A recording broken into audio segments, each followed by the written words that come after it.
Future perfect tense के जो उर्दू के जुमले हैं उनकी पहचान हमें इस तरह होगी कि उन तमाम जुमलों के आखिर में होगा चुका होगा, चुके होंगे, चुकी होगी, या लिया होगा या लिए होंगे। कंप्लीशन ऑफ वर्क शो हो रहा होगा कि कोई काम मुकम्मल हो चुका है, चाहे वो किसी भी जमाने में मुकम्मल हो चुका हो, प्रेजेंट में हो, पास्ट में हो या फ्यूचर में हो।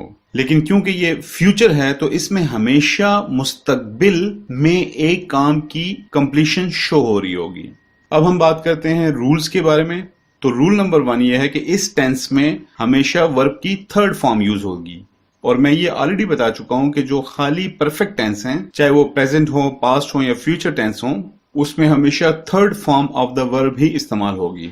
अब हम बात करेंगे हेल्पिंग वर्ब के बारे में। तो यहां पे भी दो तरह के हेल्पिंग वर्ब्स यूज होते हैं, will have and shall have.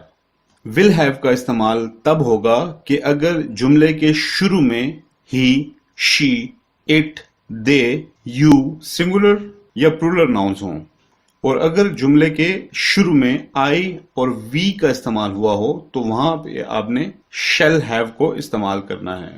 अब इस टेंस को कुछ एग्जाम्पल्स की हेल्प से समझने की कोशिश करते हैं।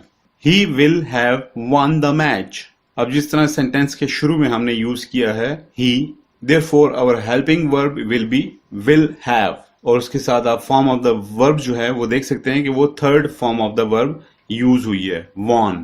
दूसरी एग्जाम्पल है I shall have won the match, और आप देख सकते हैं कि ये जुमला शुरू हुआ है I से, तो लिहाजा हमने helping verb shall have use किया और उसके साथ साथ वर्ब की थर्ड फॉर्म को हमने यहाँ पे ऐड किया, won।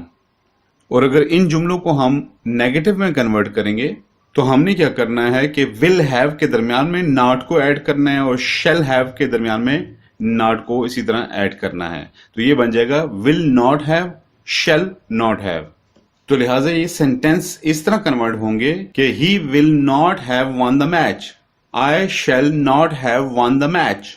अगर इन सेंटेंसेस को हम इंट्रोगेटिव सेंटेंसेस में कन्वर्ट करते हैं तो हेल्पिंग वर्ब का शुरू का जो आधा हिस्सा है विल या शैल, उसको सेंटेंस के शुरू में लिख लेना है। जिस तरह will he have won the match और shall I have won the match. Next slide में हम पढ़ेंगे फ्यूचर परफेक्ट कंटिन्यूअस टेंस, जो कि फाइनल टेंस है। जहां पे भी कंटिन्यूअस लिखा हुआ होगा वहां पे हमेशा वर्ब की फर्स्ट फॉर्म यूज होगी प्लस आईएनजी के साथ। इसी तरह हेल्पिंग वर्ब्स भी दो हैं, विल हैव बीन और shall have been. Will have been इस्तेमाल होगा he, she, it, you, they और तमाम सिंगुलर और प्लूरल नाउन्स के साथ, और शैल हैव बीन आई और वी के साथ इस्तेमाल होगा। उसके आगे जिस तरह मैं ऑलरेडी डिस्कस कर चुका हूं कि परफेक्ट कंटिन्यूअस टेंस है तो लिहाजा यहां पे टाइम इंडिकेशन भी इन्वॉल्व होगी। तो हम इस्तेमाल करेंगे सिंस एंड फॉर। अगेन आपको क्लियर हो गया होगा कि सिंस हम इस्तेमाल करेंगे जहां अनकाउंटेबल टाइम का जिक्र हो, और जहां काउंटेबल टाइम होगा वहां पे हम फॉर को इस्तेमाल करेंगे। अब चलते हैं इस टेंस को एग्जाम्पल्स की मदद से समझने की कोशिश करते हैं।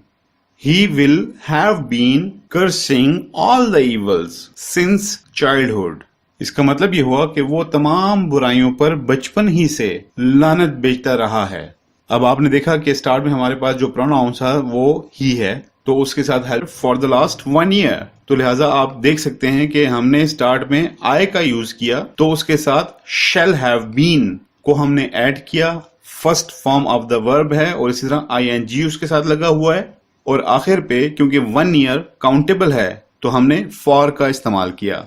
और अगर इन्हीं जुमलों को हम नेगेटिव सेंटेंसेस में कन्वर्ट करते हैं तो हेल्पिंग वर्ड्स के दरमियान में हमने नॉट को ऐड करना है। For example will have not been और इसी तरह शैल हैव नॉट बीन।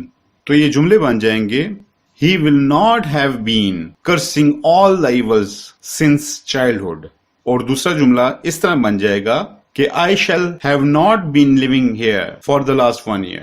और अगर इसी सेंटेंस को हम इंट्रोगेटिव सेंटेंस में कन्वर्ट करें, या इन दोनों एग्जांपल्स को इंट्रोगेटिव सेंटेंसेस में अगर हम कन्वर्ट करेंगे तो ये लिखा जाएगा will have he been cursing all the evils since childhood।